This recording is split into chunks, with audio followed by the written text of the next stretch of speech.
Overall, BMW delivers the high quality interior you would expect for what you pay. The steering wheel has a pretty nice black leather, a prominent 9-3 grip, and usable 10-2 notches. The cruise and radio buttons are useful as well. And the gauges are simple yet effective, featuring bold white edges and a crisp, readable font. It also displays useful information on the center screen. The seats have a BMW grade, white leather, and moderate bolstering. They're pretty comfortable as well, and the artistic lines add to the aesthetics. They also have power controls to adjust and driver presets. I do like the simplicity of the radio and the climate controls. All of the controls and buttons have a solid feel, and the metal border accents really do look appealing.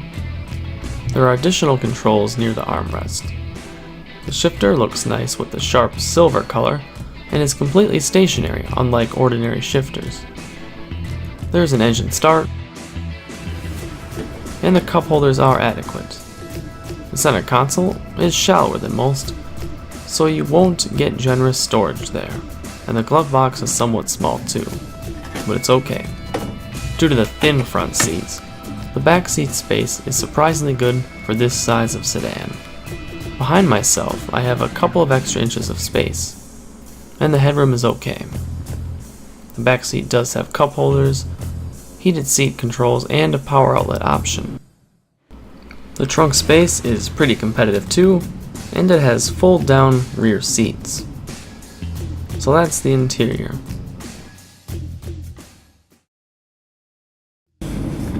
Hey guys, so I'm going to do the format a little bit differently in the next few videos just to experiment with what I like to do, how I like to conduct these car reviews. But anyways, today I'll be reviewing this 2015 BMW 328i xDrive with about 27,000 miles on it. So without further delay, let's just keep driving it, I guess, since I'm already behind the wheel. Starting off, the visibility is pretty good. The B pillar doesn't get in your way very much. Rear visibility is pretty good too.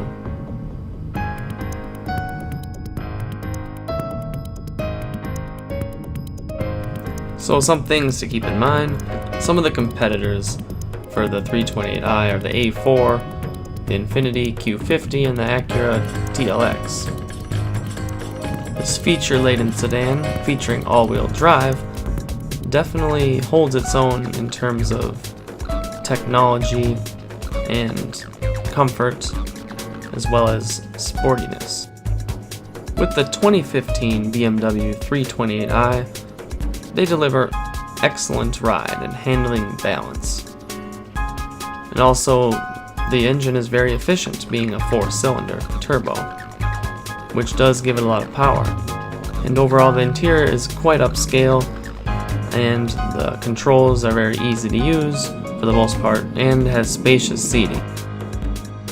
So things I noticed with this car after driving it for a while, there wasn't much body roll. There was just a little bit, but it is a sedan, and it's not a sports sedan, it's more of a luxury sedan, but it's a perfect daily driver. It reminds me a little bit of the 2-liter Ford Fusion EcoBoost, which that one has about, depending on what year, but the one I test drove had 231 horsepower, and this has 240 horsepower, but it feels kind of like that. You know, it's a smaller engine, and it's a 4-cylinder, but it's got a turbo, and you know, it's a similar size, so I do like that.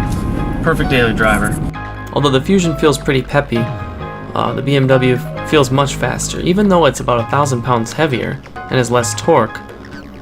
It only has 10 more horsepower, but it feels way faster. I think it's because the 8-speed automatic transmission is very good. My only gripes are the technology. Maybe it's because I need to get used to it, but I think they just tried too hard to have innovative technology to the point where it makes things just more difficult. For example, the blinker doesn't even stay in position when you move it. It's like a toggle switch, and it just goes back to the middle when you use it. The shifter is the same way, so you have to think about what gear you are in, instead of just knowing what gear you're in by the shifter's position. I don't think the toggle shifter really helps anything. And in eco mode, the engine shuts off when you are not moving, so it takes a split second longer to get moving again. Fortunately, you can turn this off by going into sport mode. Overall, I'd say this is a pretty sporty sedan. When you put it in sport mode, the suspension and the steering really firms up, and the throttle response as well. Both the brake and the gas are very responsive, very good feedback. Acceleration is great. You can feel that turbo kick in. There's not really any noticeable turbo lag. In sport mode, there's not very much body roll. About what you'd expect with a sedan like this, maybe a little less. It's got a lot of get up and go. Once you put your foot down on the accelerator, it really goes. Otherwise, it's pretty quiet in here. When you're in comfort mode, the suspension is pretty smooth and forgiving. And I took it on the highway and there wasn't much road noise, so the sound deadening materials are pretty good in this car. Comfort steering as well, it's pretty loose feeling in a good way. It's comfortable. So let's enjoy an acceleration run, shall we? 0 to 60 in these is a very impressive 5.3 seconds. I forgot to try shifting it myself, but the 8-speed automatic transmission was very impressive. Another tidbit, this engine has more horsepower and torque than the old inline 6, and the electric steering versus the hydraulic steering still handles this sharp corner very well.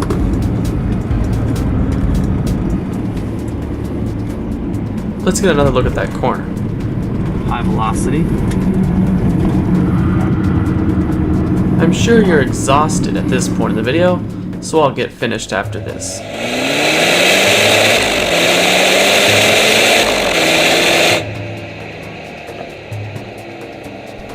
I do see a lot of these on the road, and for good reason. They're a great package deal since they're fuel efficient, quiet, and comfortable. And the xDrive option is very good in the winter. So if you can shell out the money, this is the car for you. So I hope you enjoyed the video. We'll see you next time.